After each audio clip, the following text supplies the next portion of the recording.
with our second and final topic with the same question. Good sir, what obstacles and limitations are preventing our generation from reaching our full potential? Fortunately, because it should be our biggest tool to advance and excel past our limitation, it's holding us back. Technology and how easy it is for us to get things. I can pick up my phone and Uber Eats food to my house. I don't have to cook. I don't have to clean. I don't have to do anything. It shows up. I'd probably start with the legalization and decriminalization of cannabis. It's also, when I was growing up as a kid, I was prescribed a lot of, Riddle and there's a lot of ADHD medication. I had some long-term effects from using it from 3rd grade up into high school. And once I stopped taking it, I stopped having those issues. And those issues were, I actually had ulcers all over my esophagus. I kind of look at cannabis as the tomato model. You can go to a grocery store and buy steamed tomatoes, fresh tomatoes, diced tomatoes, and I believe cannabis should be handled the same exact way. And that way, anybody that needs it can get it. For me, cannabis has really helped me have longevity in my career. I'm 38. I'm no Dan Severn, but I'm 38 years old. I feel amazing. For me, that's my hill that I'll die on. What about you? If you can select the most awe-inspiring moment, Paul, of the 20th century and 21st century, which moments from both centuries would you select as the most awe-inspiring moment and why? The technology to be able to launch a rocket into space specifically to get to the moon, then be able to land it on the moon, and then be able to take off, come back, and have a splashdown in an ocean that's small as a pea, with computers and the communication, and being able to watch this all happen live on TV was just amazing. And that was the technology part. And then the last thing that really stood out to me was the imagination part. Watching as a 12-year-old kid, and you guys are about my same age, before that, really, when you went out on Halloween and got a costume, it was, I was a cowboy, or I was a policeman, or I was a fireman, But now you add on to, I'm an astronaut now. I can go into space. I can land on the moon. That imagination and those limitations were taken off of us at that time in that generation. And then, I'm sorry, watching too much TV, but you look, the Jetsons, watching the Jetsons as a kid, they had a robot. They predicted Zoom calls, what we're on right now. We didn't have those back then.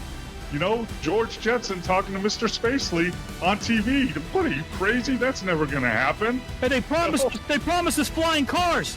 Yeah, flying cars hasn't happened yet, but that's scary, And then Lost in Space was another show I used to. That was a family going in space to explore that gets stranded on a planet, but a whole family is up in space.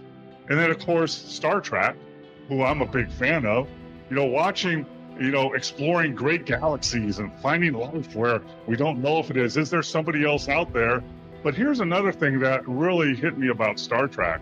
Star Trek, Lost in Space was a family in space. Star Trek was diversity in space. We saw women, we saw black people, we saw Asians, we saw everybody on this ship going to explore together in the space. We also saw Klingons and green people, but it was diversity in space, and the mind was just opened up for what I can, the imagination. Think outside the box. Let's think outside the box and see what we can do as a community. If you could title a screenplay about the year 2025 as a whole, what would you title it and why? Move with caution. There are unlimited possibilities, good and bad. Move forward with caution.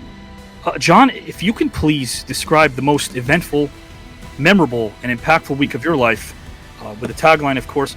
And I've had a lot of really cool and great weeks in my life, but I'm trying to think of one that, most altered my fate, which happened when I was a junior in high school. I was not a very big kid. I'm now 6'2" and overweight. At the time, I was about 5'11 and a half and 120. I had to stop I couldn't walk over sewer grates for fear I'd fall down them.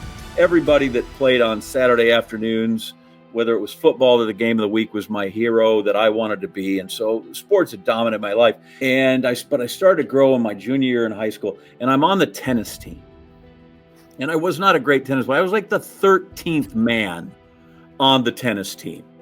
So we only had so many courts, so I didn't have time. So I would have to wait to play. So in the interim, I walked over to the track. And my good friend Terry Nickish was a high jumper on that team. And when I was a kid, I wanted to be like Dwight Stones, who was the greatest high jumper in the world.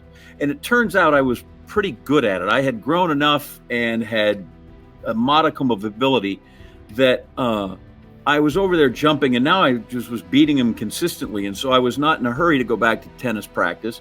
And the track coach came by one day, and he just like, "Who are you?" That was like a Thursday when he saw me, and he said, I'm like, "Who are you?" I'm the 13th man on the tennis team. He goes, "Well, you work for me now." For you, is it always best to seek out pleasure over avoiding pain?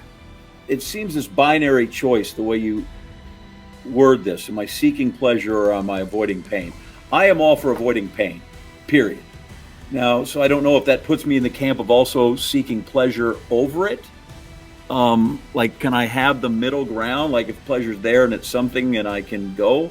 But I try to avoid pain, and yet I play golf. So that doesn't happen. That's disaster. I heard all the time. So in that regard, you kind of seek that out in an effort to be better, and in the long run, be better, perform better, maybe win, and then find the pleasure. But I've seen enough pain in my life between watching or hear my mom talk about my dad. I've had my own things in life that were, I had an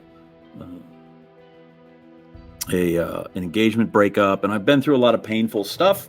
And I think I would rather avoid pain myself, and I would do whatever I could to avoid pain for others, whether that's making sure I don't cause it or finding a way to ease it from someone else. So, like I said, I think I'm going to go avoiding pain. Sometimes, I'll leave it at this. Sometimes I just would like life to cooperate with me, and me cooperate with it. And I think that's the middle of it. Am I seeking pleasure? Am I avoiding pain? If I can just get life to cooperate with me every day, that's where I'd like to be.